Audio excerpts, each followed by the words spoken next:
I get really frustrated when people tell us to just learn to love your body. You've just got to learn to love your body, because you know what, we weren't born hating it in the first place. The pressure shouldn't be on disabled people, the pressure should be on society to start to love those bodies for us. I want that for other people, to feel that they can be the object of desire and feel sexy and feel flirty, but that's not how traditional disabled storylines have gone. Just a few years ago, my husband was in a car journey somewhere, and someone that he plays sport with said to him, you know, did you know that Melissa had one arm when you went on a date with her, and you're a better man than I am, I just couldn't do it. So you went and had the photo done. I had my photo done. The AI had generated me with normal hands. How to represent disability. I was literally just about to say this. I suddenly get a message from my whip telling me, Marie, can you put your jacket back on? Bear in mind, it was that last week where we've had the heat wave, you know, 35 degrees or whatever it was. So I wrote back, I said, no, because I don't have palms and I have an amputation on one leg. Therefore, my body literally has nowhere to let out the heat. Can we just have disabled people present in decision making?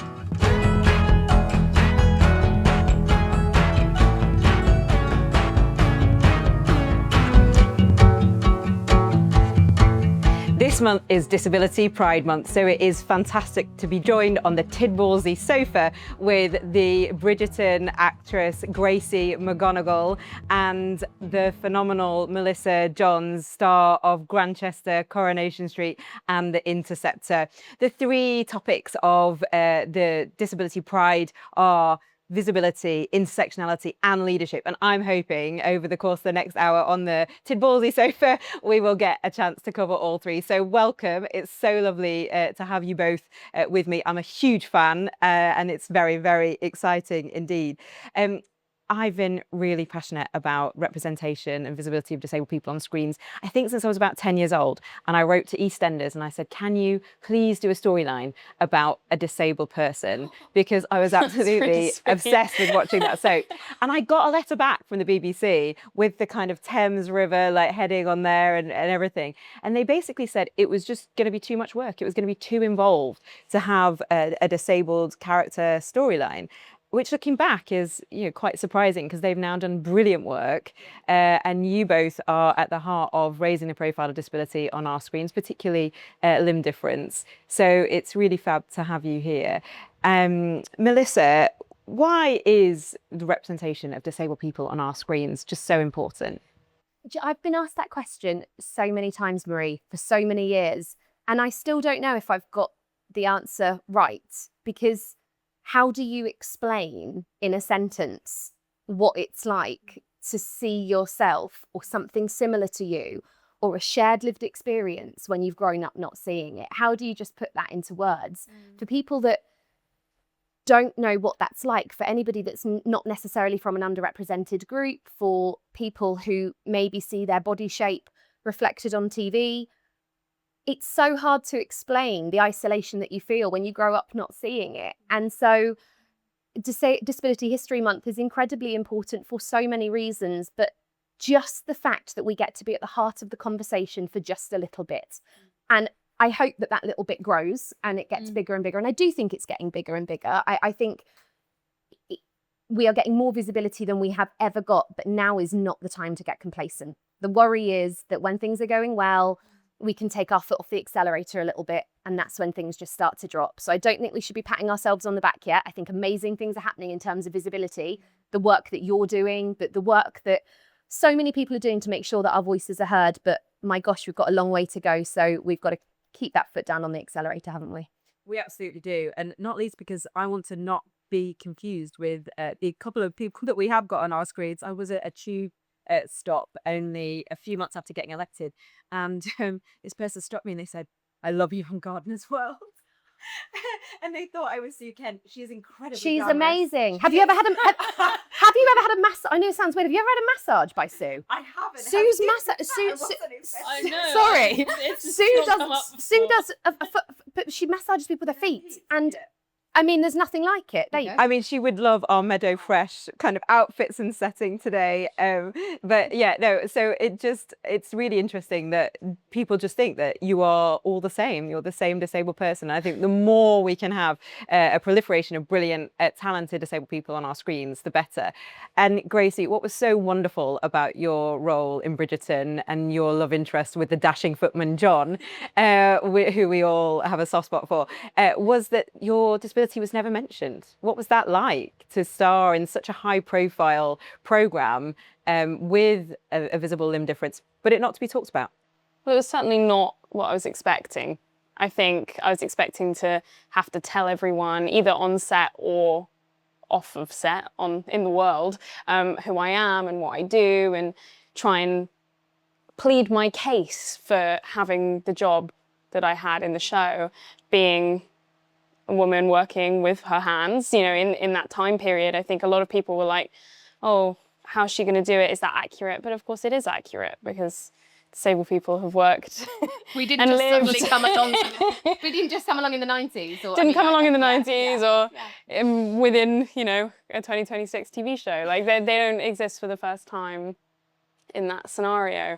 But I think it was so important for me to see kind of no chat about that, because that's kind of how I live my life. Personally, I crack on with the things I can do, and I don't with the things I can't, / get some help in. I love the thing that you said in another interview, where you said kind of growing up in London has been really helpful to you in that, because everyone just is watching where their own canoe is going. And so talk a little bit about that. They really are, you know, you could be having a full-blown cry on TFL and no one would even look up. Like, sometimes it is kind of crazy how insular people from London are. You know, that's so funny. I was born in a tiny little town on the Welsh border, and I lived in London for 7-8 years.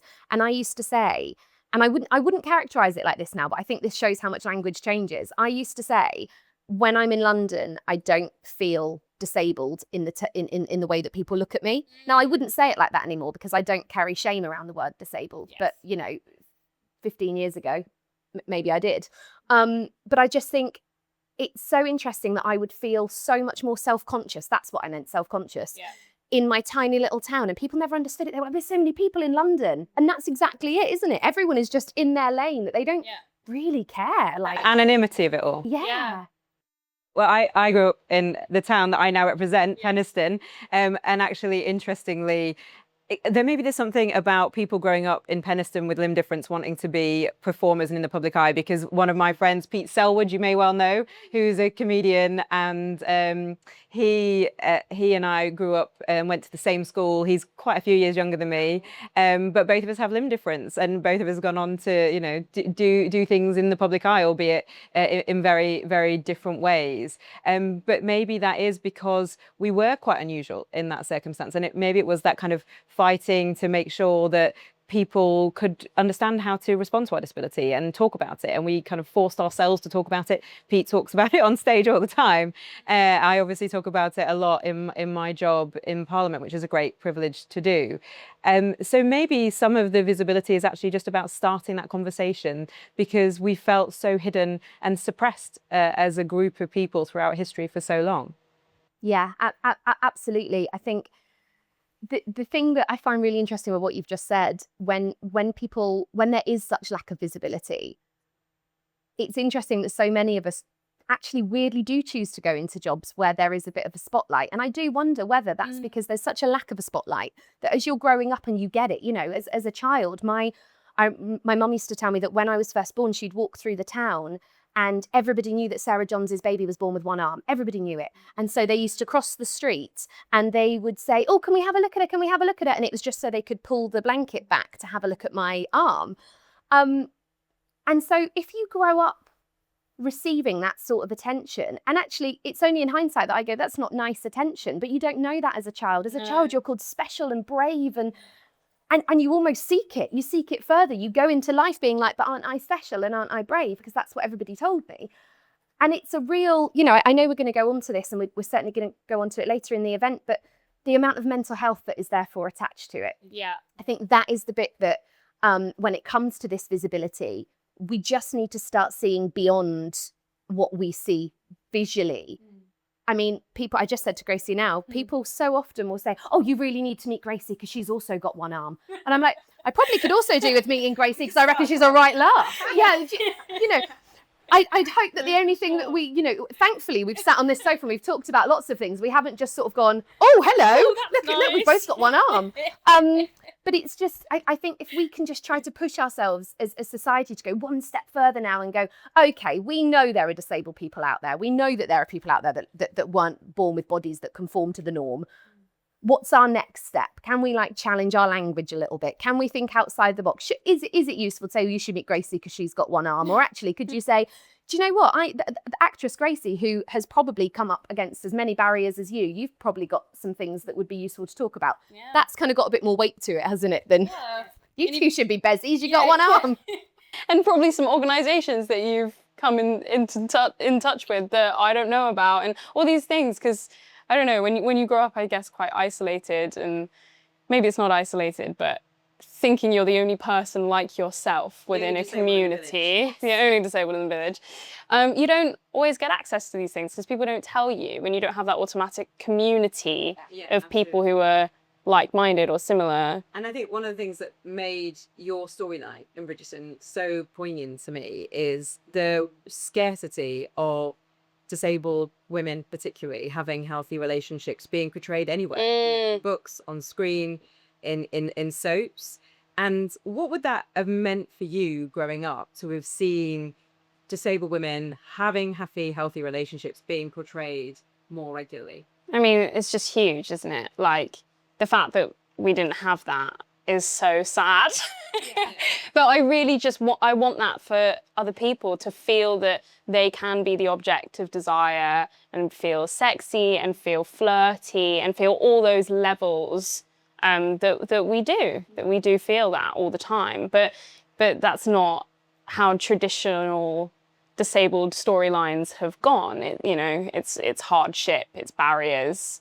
At best, it's that. If not, it's worse. Yeah, absolutely. I'm very much hoping the next series of Bridgerton focuses in on you two as the main love interest story. That would make me very happy. But that's the thing. I've got the hunger now. You have these things where you get a little taste of being just a normal person having a relationship on screen or stage, and then I want more. I want to talk about more difficult things. I want to show different levels of relationship that even break past what we did last season. And Melissa, there's a serious side to this too, in terms of the attitudes, the bullying and abuse that disabled women will often experience in this space, in either seeking a relationship or having relationships. And I wonder if you can reflect on some of the experiences that you've had in that space. Yeah, absolutely. So, I mean, again, I've been fortunate in terms of the shows that I've done where we have explored kind of healthy relationships. In Coronation Street, I had a girlfriend, and in Grantchester, I've been married, and next season, no spoilers, but it's the 60s, and so there's usually one way that it goes after you've got married in the 60s. But after I did a stint on Coronation Street, my iCloud was hacked and intimate photos and videos of me were leaked online. A very, I won't say popular, well-known newspaper got hold of that, called my agent. And I always tell the same story, but just to get a kind of feel of what it feels like, I had 21 missed calls off my agent that day, and it was Blue Monday, which is meant to be the most depressing day of the year, isn't it? It's like third Monday in January. And I thought, oh my God, this is a really good job. Like, this is going to be the best job. I've got 21 missed calls. I thought maybe Spielberg watches Coronation Street. And he might still watch Coronation Street. I don't know, because that's not what that call was about. That call was to tell me, she left a message and she said, darling, are you sat down? So I called her back and I said, is everything okay? And she said, please, will you just sit down for me? And then she said, are you near a road? It's a question that she always asks me when she's about to tell me something big. I get that. Go in a shop. Absolutely, yeah, go in a shop, because she just was so scared I was going to walk out in a road. She said, are you near a road? And I said, no. I said, what is it? And she said, darling, I'm so sorry. the newspaper have just called and they've got hold of naked photos and videos of you, and they're going to run it in a story. And at the end of that week, the story came out. And I think when I first received that phone call, I was absolutely, I can't even explain the words, because it felt like everything I'd built, not only through my acting career, but my work with young people, my workshop company that I started, my work with Tidballzy, it just felt like everything was going to come crashing down. And, you know, what were my family going to think that live on this tiny little town? You know what it's like to live in a tiny little town. News spreads fast. And I just went into complete panic, and I don't like not feeling in control. And I felt very not in control in that moment. So I forced myself to go online, and I typed it in, and it was just growing on Google, the amount of sites that it was on. But it was particularly on fetish websites. And I clicked on some of the sites to have a look at what was being written about me.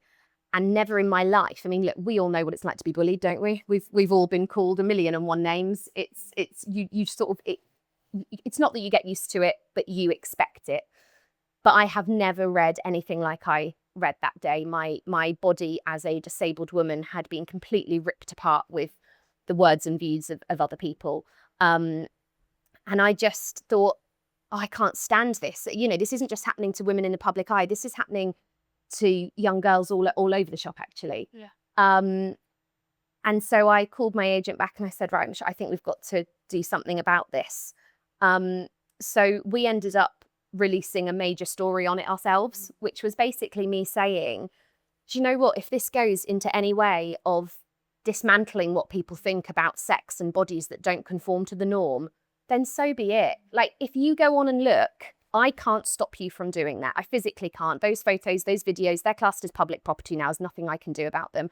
But what I can do is not have shame in my body. Yeah. I can be angry that my privacy was disrespected, and I can be frustrated at that for the rest of my life if I choose to be. But what I need to learn not to carry anymore is shame. And that's really hard, because the shame didn't come from me.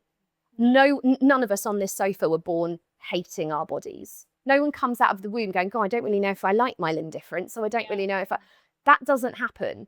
We're products of the society that we live in. And so I get really frustrated when people tell us to just learn to love your body. You've just got to learn to love your body, because, you know what, we weren't born hating it in the first place.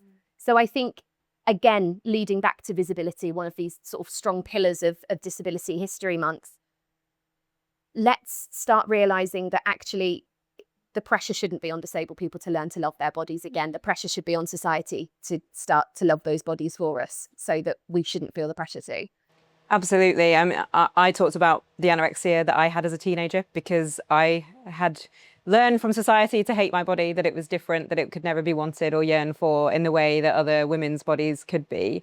And it took me a long, long journey to get over that and actually discover that I needed to realize I had a choice, that I couldn't, as you realize in that situation, couldn't control what other people thought of me, but I could control the way that my perception worked and what I saw it was possible for me to achieve in my life and do in my life. But that hatred as disabled women that we are taught to have of our bodies is something that we have got to displace and dislodge. And for you, that became quite significant in relationships, and you talked elsewhere about how you used to have to choreograph sex. So yeah, I do. Let's get into the sex tango. Yeah, I absolutely. When I was younger, I got such a buzz from going on dates with people and essentially sleeping with them, and them not knowing that I only had one arm. And it's only as I've unpicked this as I've got older, like, what's the sort of mentally what was attached to that. And I now realize that I used to think I'd won. So if I got to leave their house or they left my house, and that interaction had happened without them noticing, that to me was winning. And it's only as I got older that I realized, of course, it's not winning, is me knowing that I am free to do whatever I want with my body and express it in whatever way I need to, and enjoy it in the same way as every other woman gets to. But at the time, winning to me was like, oh my God, they didn't notice. So do you hide your... I used to, yeah, absolutely. So I would, if I would go on a date first, I would get to a date early. I would I'd get there early so I could practice where I would sit. So I'd be like, right, I'm going to sit here. They're going to come in from there. Brilliant. Okay, so they're going to be on this side when they walk in. I'll have a cardigan over my arm plus a long sleeve top on, because nobody goes into a situation thinking someone's only got one arm, right? No. Like, so if you're not going to give them any other reason to believe that, they're not going to go in being like, oh, let me just check how many limbs you've got. Yeah. So if I'm just going to, what I did was just sort of live as if I had 2 hands for the time on the date. I would say that I was going to the toilet when really I would go to the kitchen and ask the chef to cut my food up for me before it came out. And then we'd go back, you know, to whoever's house, and obviously I would make sure lights were off, and I would have a particular way of taking a top off, or a particular way that they would be allowed to take my top off, where I would quickly slip my arm out first, and I would keep my face really animated. I would keep eye contact with them the whole time, so that, which actually, when you think back, that must be really freaky, mustn't it? Someone literally just doing that to you. Don't notice. That's right. I mean, I actually like to think I was maybe a little bit more sexier with it, but now I'm sort of reliving it. I'm like, was I just doing that to them the whole time? Because that's embarrassing. Yeah. I like to think I was maybe a little not as scary. But it was just, I just thought I have to completely manipulate my body for you to think that I look like every other girl, because that's what you want. And so, yeah, pillows would be involved, where I'd like hide it under the pillow, and do like change, like my transition of moving around a bed is really something to be desired. I mean, hearing you talk about that is so poignant, and I think, you know, we're laughing about it because we've all lived our lives, and can see some. In the moment, it's horrible. It is really horrible, and that fear that someone's going to notice and go, I don't want to be with you because you haven't got an arm, or you haven't got a leg. And I look back on it now and I think, oh gosh, I'm so sorry, little girl. I'm so sorry that I didn't, you know, I'm so sorry that I did that to you. I'm so sorry that I put so much pressure on you, because you didn't deserve that, actually. You just deserve to be like every other 18-year-old that was at drama school in London doing what you wanted to do. You didn't need to have that. But again, I'm sorry, and also it wasn't my fault. It was everybody else around me. But it continues, you know, just a few years ago, my husband was in a car journey somewhere, and someone that he plays sport with said to him, you know, or did you know that Melissa had one arm when you went on a date with her? And Dan said, yeah, like, you know, yes, I knew. And he said, oh, I don't know how, you're a better man than I am. I just couldn't do it. And I think that one hit me so hard, because it's one thing when people say things to you, but it's another. The behind your back, the behind your back, absolutely. Thing. And to say it to someone that loves me, I panicked, because I then went, oh gosh, I hope that he didn't make you question your love for me. And Dan was like, of course he didn't. That's absolutely ridiculous. But there's something about receiving it directly and then indirectly through the person that loves you. And it's kind of worse, isn't it? It is horrible. I've heard a couple of times people kind of that I'd slept with earlier on in my life, reviewing, I guess, of like what it was like to sleep with someone with a limb difference, or what that was like, because that's a new experience. And it wasn't even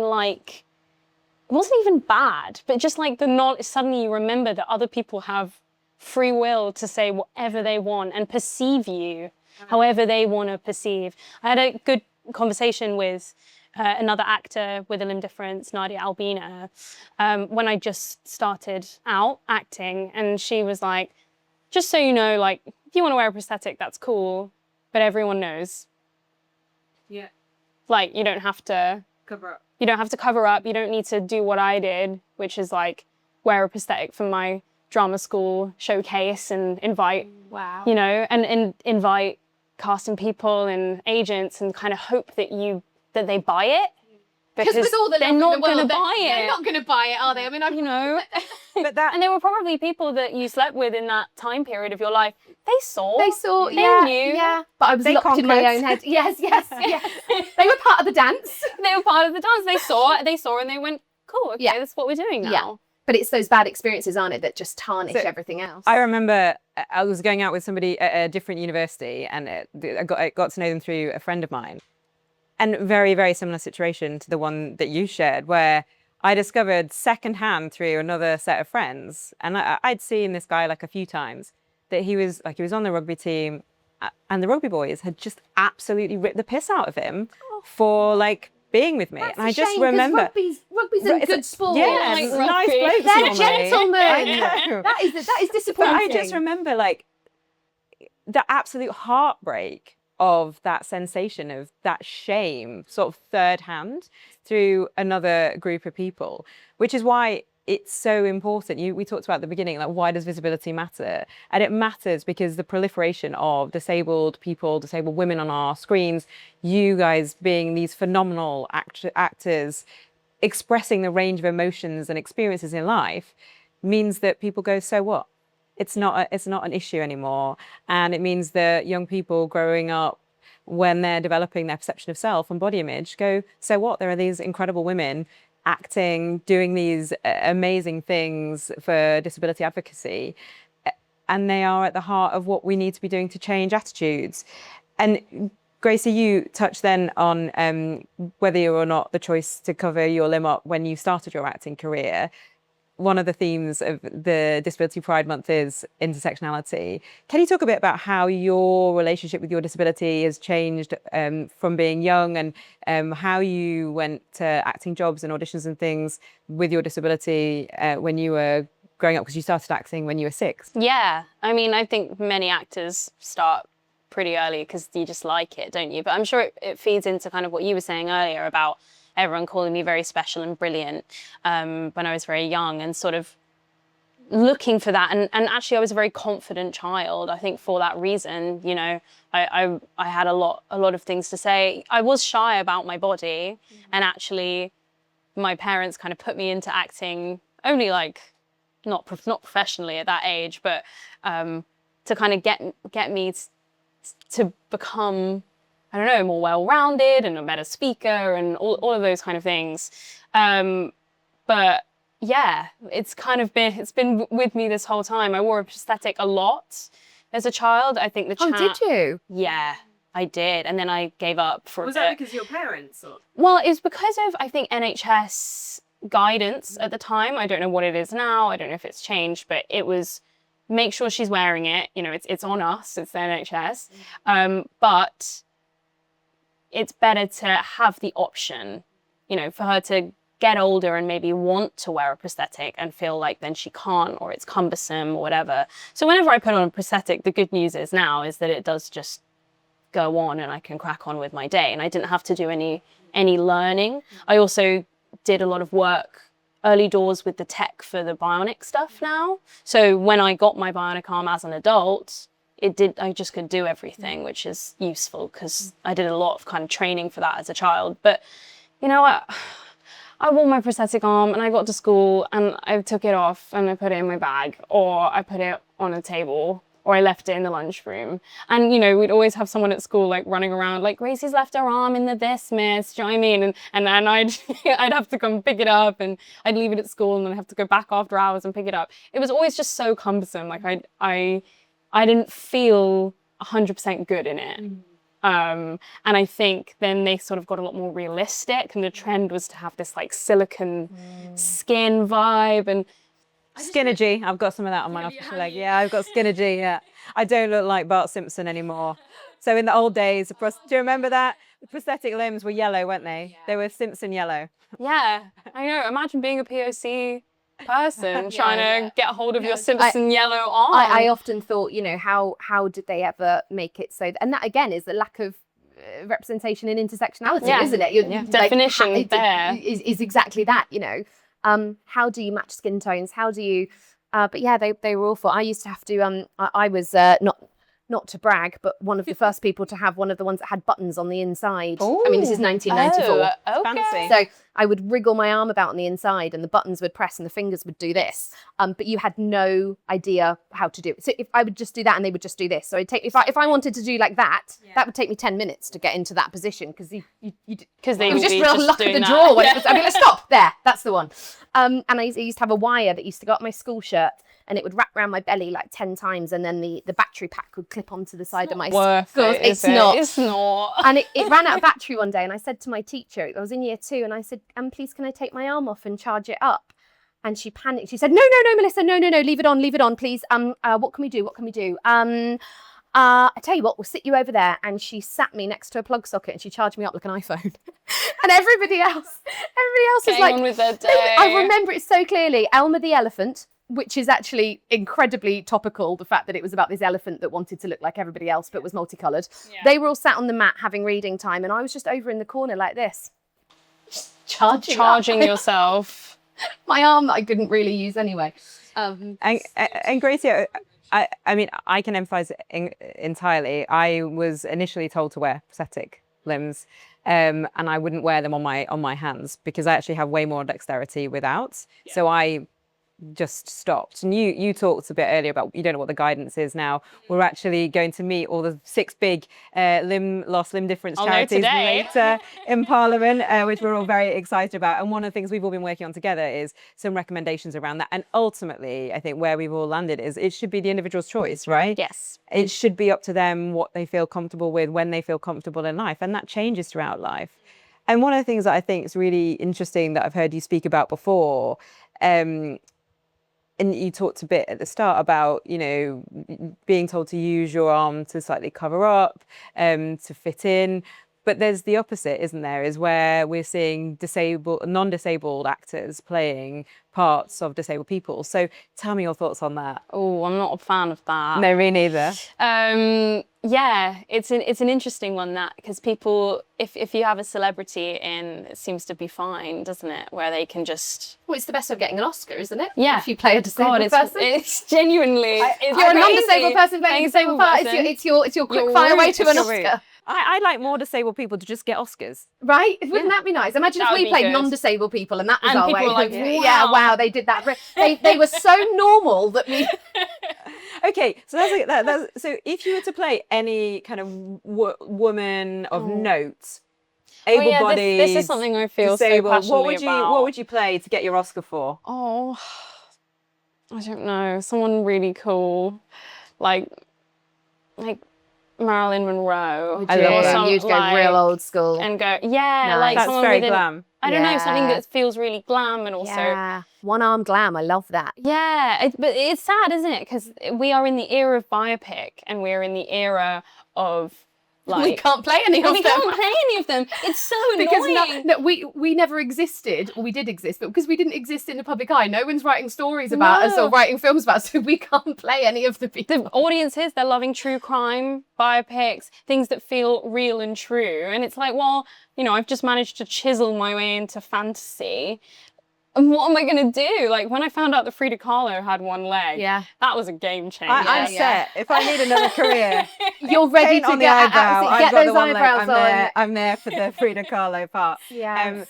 But the serious point to this is the cosplaying I think you've described before of non-disabled people playing disabled people, but taking parts away from brilliant disabled actors and actresses. Because people just think we can't do it. And I think they don't want to look and kind of what you were talking about earlier with just that, like, with writing in and being told that it would be too much work. I think people put these, when they don't have the language, able-bodied people put this idea out that it's too much work to get to know. And I think that is one of the main things that just stops people getting in the door, because they don't want to, you know, unless you've got a disabled writer and everyone at every stage understands fully, people are not brave enough to go the whole hog, so to speak. But I'm hoping to see that change, because I cannot be seeing any more CGI limbs. I can't. Oh my God, CGI limbs. So Pete Selwood, we talked about earlier, he messaged me over the weekend, and he's just had a promo done, and it was AI generated. And it's, he said, spot the difference. And the AI had generated him with a pair of hands. I went to an event like recently, and they had a big AI thing where you could celebrate like winning the World Cup and be there in your football t-shirt, whatever. So you went and had the photo done. I had my photo done, and went over, and then I was with a very senior person from the company, and then there was the person who was like running the stand. She's like, oh, do you want a copy of your photo? And I was like, no, it's fine. You sure you don't want a copy of your photo? I was like, no, it's fine, because the AI had generated me with normal hands. And because clearly they hadn't been programmed with any edge cases of like disabled people with limb difference who might be football fans. But it was just, you know, crazy that we are seeing all this proliferation of AI and they're not thinking about It's how the to same at the represent airports. disability. I was literally at just the about to airport say when this. you've got to stand like this, and Oh, every time I go, you might as well just let me go through and scan me now scan. because my body doesn't look like the outline of the person And it there. says incomplete So on the it's gonna say screen, and you have to incomplete. check You're me. gonna have I mean, to that's check harsh. me. No, From a but body it's, scan, but I know. incomplete. I know, yeah, incomplete. I know, but it We're does. literally getting like the mick taken out of us by a robot every time. I'm like, I know. did you have any disabled people in the decision making of this particular product? Like, of course you didn't, because none of us can use them without, you know. And I And found fingerprint scanners too. Oh, These yes. new- Don't talk to me about fingerprint scanners. I cannot put my finger on my phone. I can't do it. Like, it doesn't read my own fingerprint because I can't get my finger flat enough to do the text. So Can we just have disabled people present in decision making? I mean, it really is a very easy solution. It's just changing mindsets is not the easy bit. So we've talked about intersectionality and age. We've talked about intersectionality with technology, actually, which is kind of an interesting angle on it. And Melissa, I wanted to bring you in because you've spoken before about your working class background, your gypsy and traveller heritage. How does that intersect with your disability? Do you know what?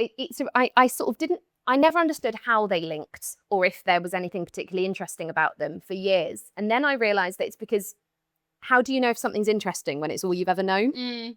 So my parents, I mean, my mum left school at 15 to work in our local jam factory. My dad is Romany gypsy, was born in a gypsy wagon, can't read or write. He married out of the gypsy culture because he met my mum, who's non-gypsy.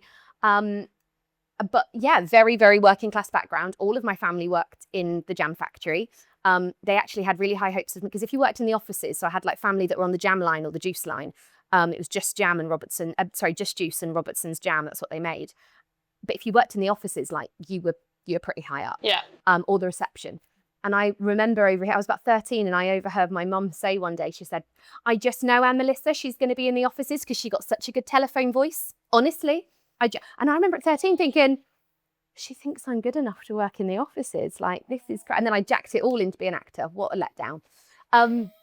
But what I've realised about working class upbringing when it comes to disability is as I've got older and I've been able to advocate for myself and I've been able to say, can't wait to be there, just so you know, I'm going to need this. You know, I'm with Grantchester, who are amazing, done the show for 6 years.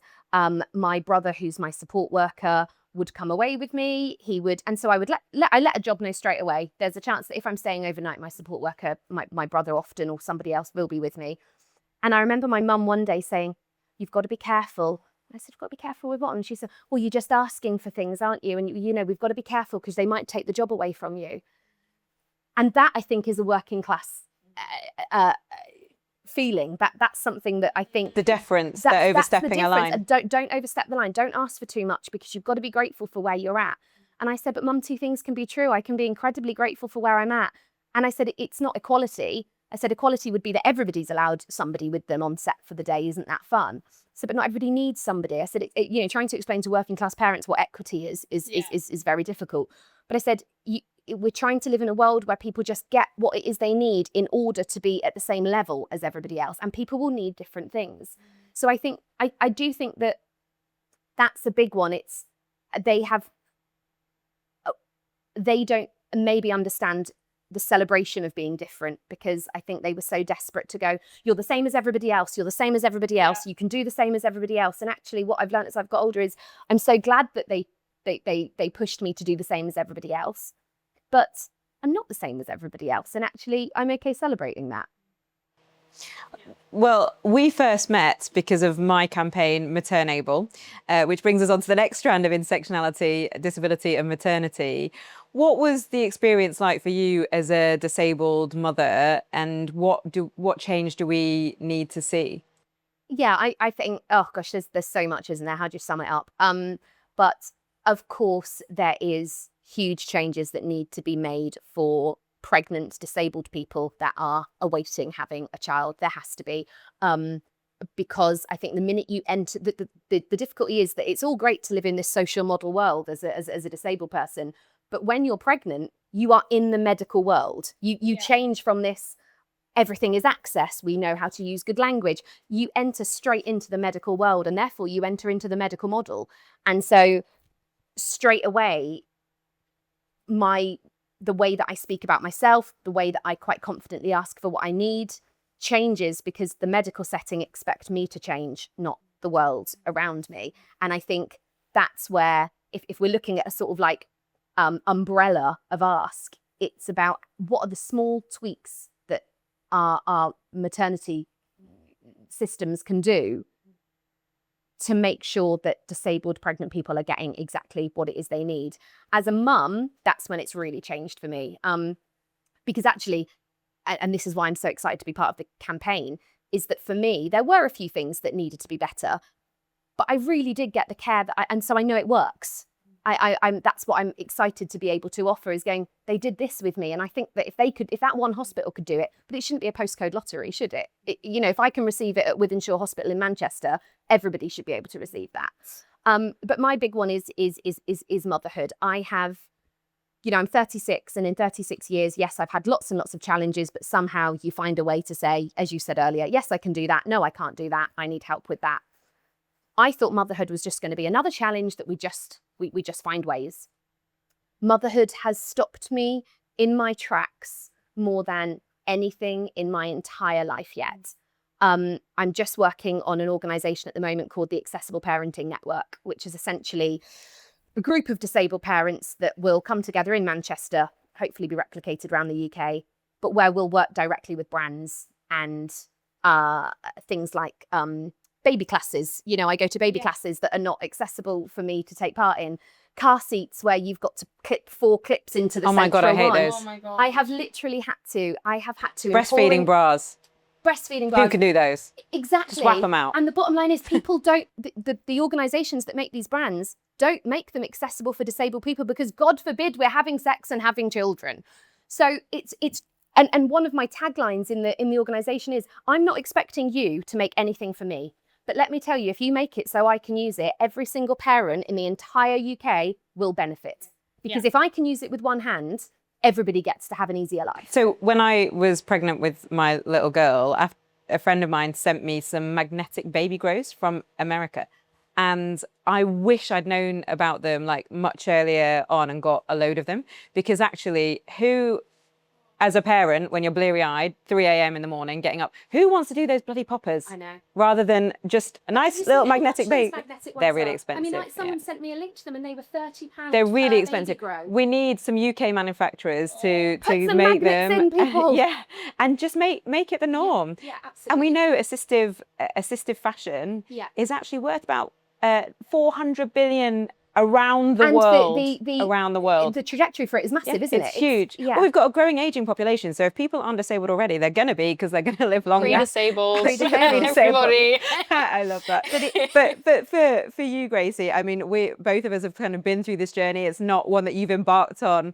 Are there things that you want to make sure you see in terms of disability and maternity being in place by the time you might want to make that choice in future? Well, it's exactly what you're saying. It's absolutely terrifying to me at this point in my life, and it's not, I'm not even sort of waving it away like that's something that I'm gonna face. At this point, the idea of that being on me, a human and having one arm and being a mother, a disabled mother to someone else, and a child answering questions for me, it's another person, another third person around me, answering those questions. That's a terrifying thought. And I really hope that we get to a place where I feel confident to take that There's step. an aim, isn't there? I really hope that the work that we do can make it so that Gracie can say, do you know what, actually, just me. Just you. Do you know what? If it works just for you, job done. Well, that leads us nicely to the third topic in our discussion, which is leadership and the advocacy work we're doing on Maternable with another brilliant group of disabled women who've got a whole range of impairments. It lays the groundwork for the next generation to come, women like Gracie, but not just you, Gracie.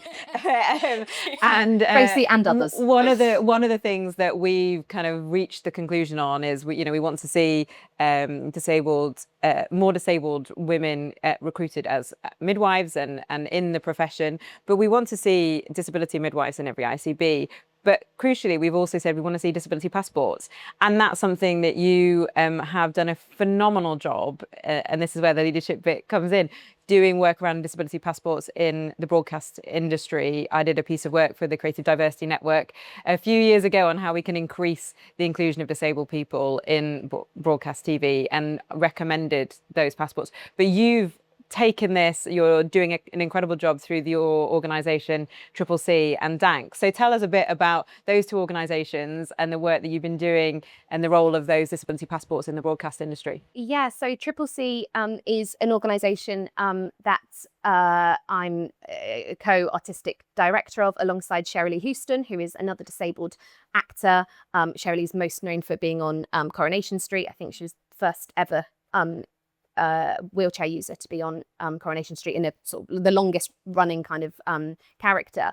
And Tidballzy does a lot of things, but essentially it creates projects that break down the barriers for deaf, disabled, neurodivergent, DDN people accessing the arts, TV and film and media.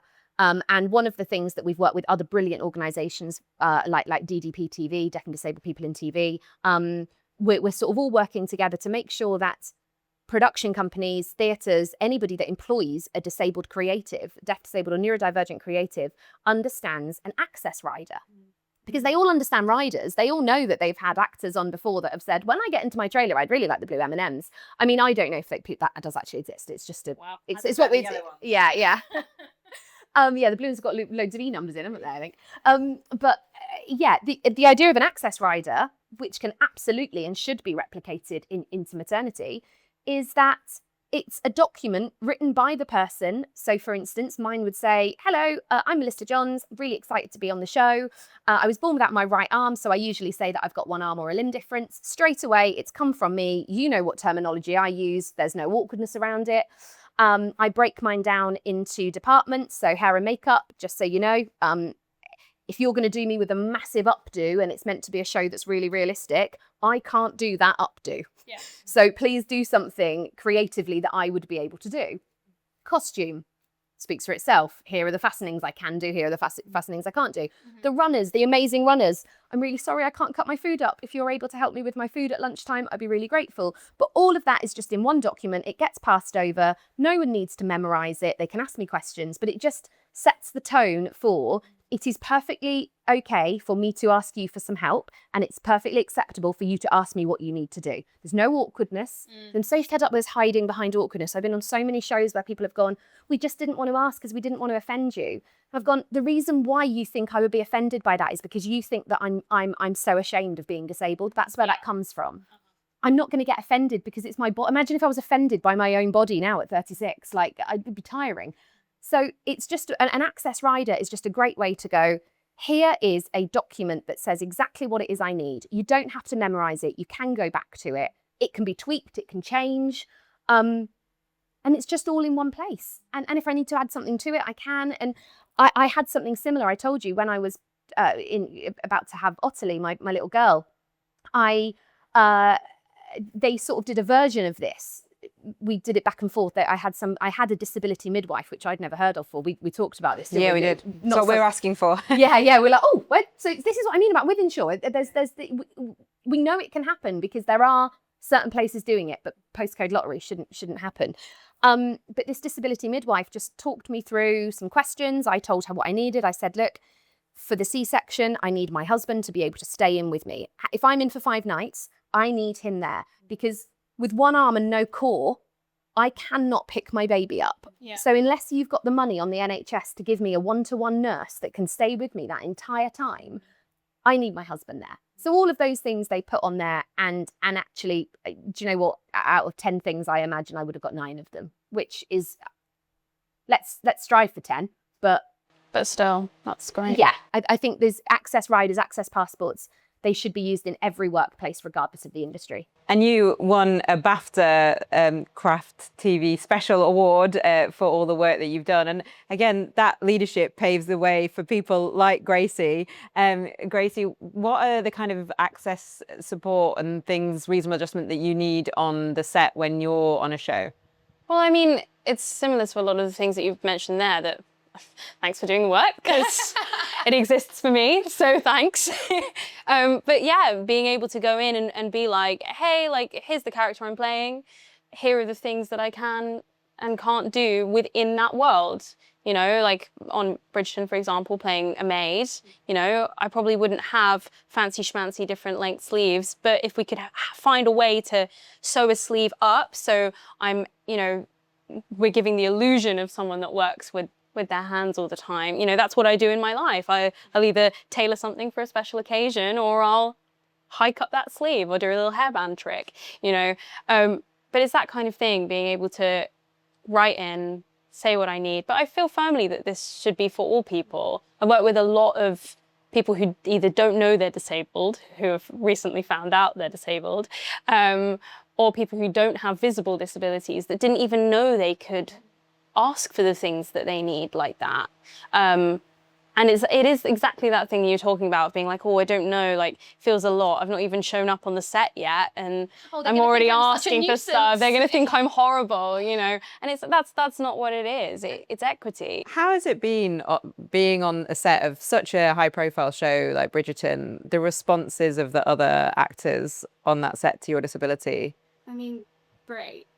Great. Anyway, I've had genuinely such a blissful time on that show. It's not the same for all of them. It's not. And do people Sadly. ask? Do people still ask about your disability when you go on a set, like other actors? Really depends on the person. I find Old school actors. Yeah, old school askers will ask. Yeah, they do, don't they? They do. An age I'm here for the gossip on men who does. and boys who feel very confident. They just go like, so just tell me about it. And you know what, sometimes I find it like quite abrasive, but then other times I'm like, actually, you know what? Yeah. Let's get it out the way. It's day 2. Like, let me say, but Oh, that's interesting. but I it never is. really noticed that. You're so right. I don't want to put it into categories because I feel bad. But if we were going to. Not all, Some. but some people who feel, I guess, just a lot more comfortable in that space and feel a lot more, I suppose, welcome on a set than maybe I did starting out, would feel a lot more comfortable to be like, so how did, as opposed to... But that represents life in general, Yeah. doesn't it? You know, that's on set, and so that's under a bit of a magnifying glass. But in general, there will be a generation that will go, and that will, When I was on a very popular show, an actor, male, older, didn't mean anything by it. That's the bottom line here. I'm certainly not saying that there's a malicious nature behind it, because there's not. It's just a bit of ignorance that they don't realise, and that's fine. But came up to my arm, cupped it, and went, oh. And I've had like, that. right? It's weird. What is it? Why? Because this. You do well. I've had it. Right, I'm like, what do you think? If you kiss it, it's going to grow back? Like, it's please. But I find that really difficult, because for my life and my body dysmorphia that I had so badly, I would 100% rather get my boobs out than I would get my arm Oh out. my God, the same. So someone kissing the that same. is like someone kissing my boobs. That's how it feels. No, it's a tender area. Yeah. Like, I'll show It you feels very. when It feels very. It quite Intimate. feels very intimate. I was going to say very intimate. very, yeah. very, very intimate, and Yeah. and I don't think people quite understand. And I think it's because, going back to the conversation we're having earlier, is that sense of hatred, a part of your body it's the most visible part of you, but it's also, there's an invisibility of the emotion that's attached to it that just runs really deep, isn't there? And it's hard to flick between it, because if society have made me hate it and now you're coming up and kissing it, do you know how hard that is for me to mentally switch between, do you like it or do you not? Because I've spent my whole life trying to make sure you're okay with it, and I don't know whether you're okay with, do you hate it? Do you love it? And obviously that shouldn't be the point. I'm not saying that we should cater for it, but that's the reality of how it's been. Let's make sure that everybody else around us is okay with the way we look. I find choreography the hardest in that way. I come from musical theatre mostly in my life. I've done a lot of shows and a lot of dancing, even though I wouldn't say it's my skill. But I end up dancing a lot, and I find that having my arm the most difficult to talk about in that scenario, because I'm constantly feeling like I'm letting the side down. And that's like, and it's a really horrible thing, but I'm there constantly adapting in my head. And when things take me longer, people have so little awareness about how demonstrating a move to me and then asking me to do it back, but my body works completely differently to you. And also, like, you know, we're holding hands, we're doing lines, we're doing all these different things, and you know, are we touching? Are we not? Or when the director says, "Can you hold their Can you arm?" hold their And arm? straight away you tense. You go, "Oh, what they might not want to. Can we just check that they Yeah, want I'm to like, hold is that it?" cool with you? And they're like, well, yeah, but like, you know, That's just get so much crummy energy, and isn't weird. it? And, I know. People don't realise that that's from years and years growing up. I don't know if you had this, where other kids would just go, I can't touch it. It's that and circle time. I proactively, you know, I visit a lot of schools and go on school visits, and I'm maybe be as their member of parliament the very first person they've met with limb difference. And so I get some fantastic questions, but I will often let them, you know, touch my hand if they want to, because so that they don't have that fear. But their absolute favourite thing, especially for the like infant school, like young primary school ones, is I say, "Oh, can you keep a little secret?" And they're like, "Yeah, of course, a class of like 30, you know, 6-year-olds can keep a secret." I was like, "My hands have got names. Have your hands got names?" Yeah. Have they? Yeah. Shall we share? Yeah. Yeah. Okay. Tell me what are your hands? My granddad named my arm when I was born, so that it wasn't called my bad arm or my poorly arm or anything like that. He called my arm Wiggy. Wiggy. Wiggy. I love that. Oh, that is so cute. And let me tell you, everyone calls it. Like all of my friends, it's like a person. cute. It's a whole persona. Yeah. So what about you, Gracie? Mine's less cool than that. Mine's just my little arm. arm. But I do like it, and I know some people use like Lucky Finn, but then my prosthetic's got names, weirdly. What are your prosthetics called? My prosthetic's called Wanda. Nice. Predating like WandaVision or any of that. I like the idea that she's like a suburban American lady with a big hairdo. I just feel like that's who she is inside. I love the persona of Wanda. This is phenomenal. I feel like there's a show right there. There's a show on all of our There really different is. personas. So this hand on my left side is because over the years I've looked down at it and it looks a bit like a swan's head. So this one's called Swanee. Okay, Swanee. And this one, and the kids love this. In fact, your little one might know this book, Watch It Wiggle, See It Squirm, Hip Hip Hooray for Superworm. So this one is now Superworm. Yeah. How do they respond to it? They love it. Do They they? absolutely love it. And then I'll be like, can you know, next time I see you, you'll have to tell me the names for your hands. And they'll be like, That's they've got like, such you know. a good way of But doing they it. absolutely love it. And one of the schools that I went to, they had me, they were like, can you tie shoelaces? And I actually can tie shoelaces. And so they were like, go, and they went and got this lad. Oh, get so-and-so, his shoelaces are always undone. So I then, in front of the whole class, and they were Imagine that like being your around personality. me. He's always got his shoelaces. Yeah, so they were like, oh, Stop get it, so-and-so. And they were like, tie his shoelaces. So then all 30 of these kids were just around me as I was like tying this little lad's shoelaces. And I thought to myself, well, he's going to go home and he's going to tell his mum and dad that his MP has tied his shoelaces. Yeah. So, I hope he used the correct names. I hope it's a Swan and... Well, yeah, Swanee and Wormy, Yeah. yeah. But it's funny because giving them names, like you were saying, gives them the whole persona. So my stump is Stumpy. I've never had a name for my prosthetic limb. Maybe I should. I don't know. Maybe I should Maybe it's branch out. your feelings towards it. Yeah, I it's don't mainly know. hatred. Mainly hatred. So maybe you don't want to. maybe I need to like...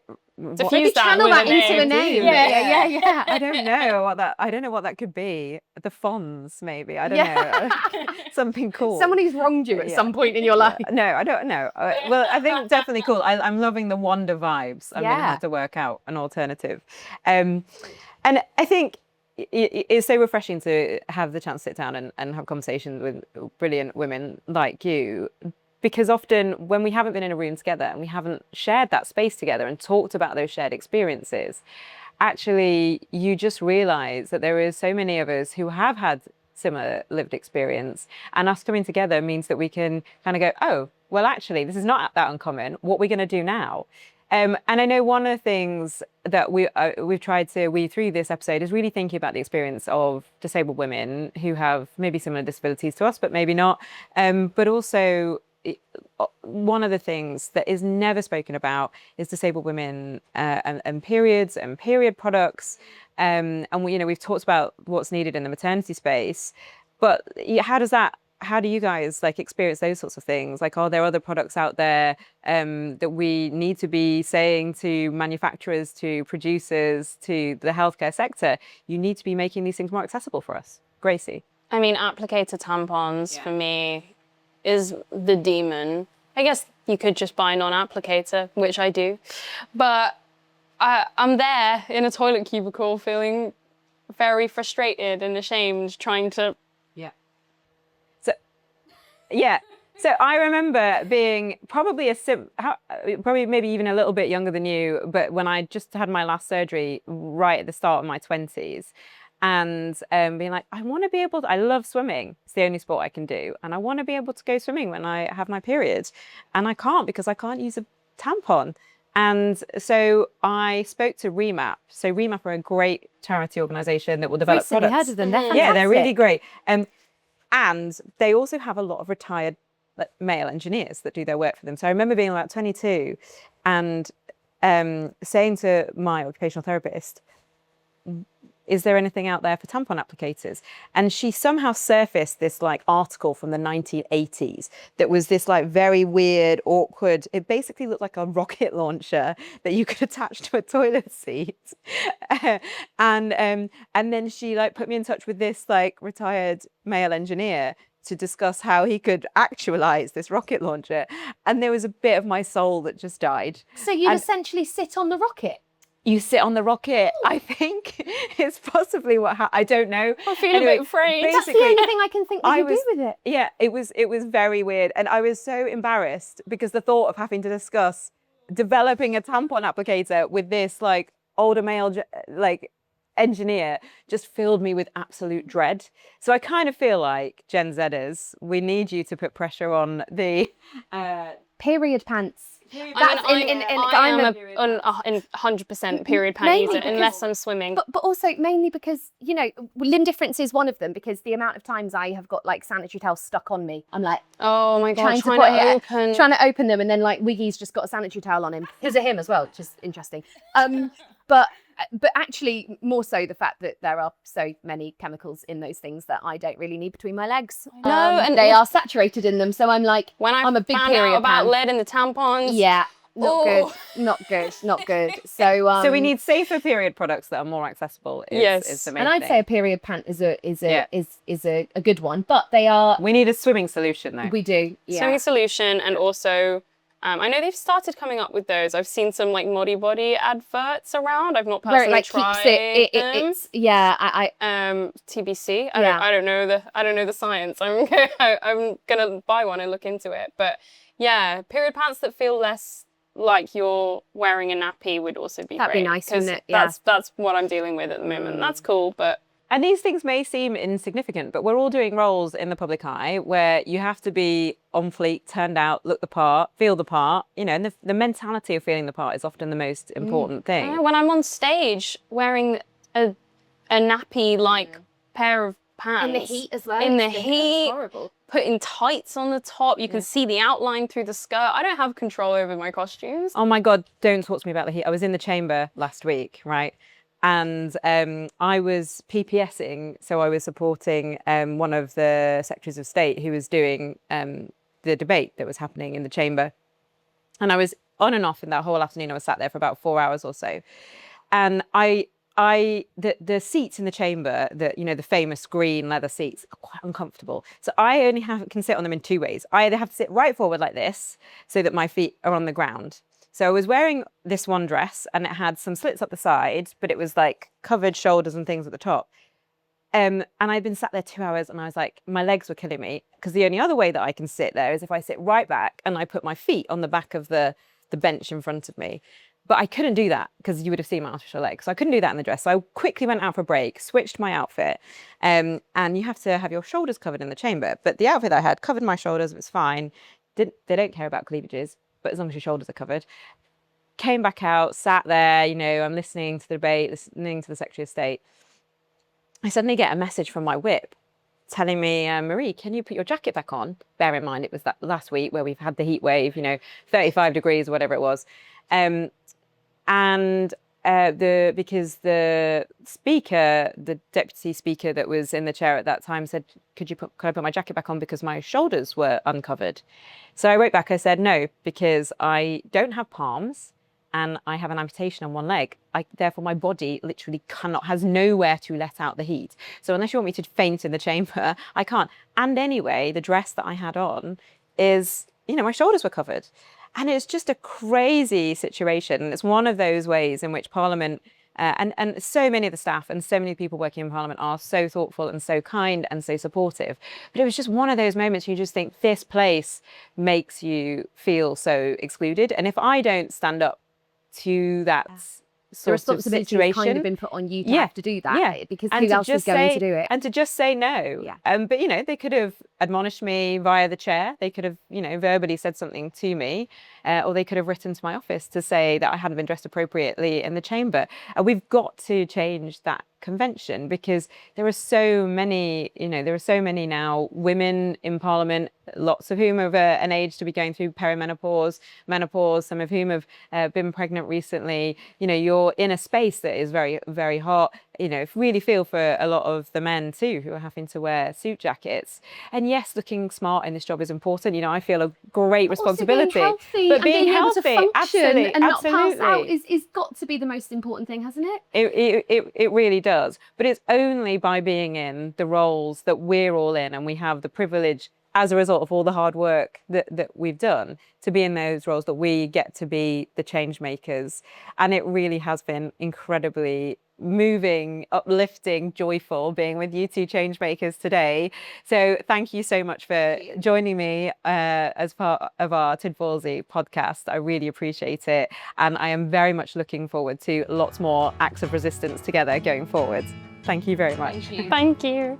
Thank you for tuning in to Tidballzy. If you've enjoyed this episode, you can subscribe or give a 5-star rating on Spotify, Apple, or wherever you get your podcasts.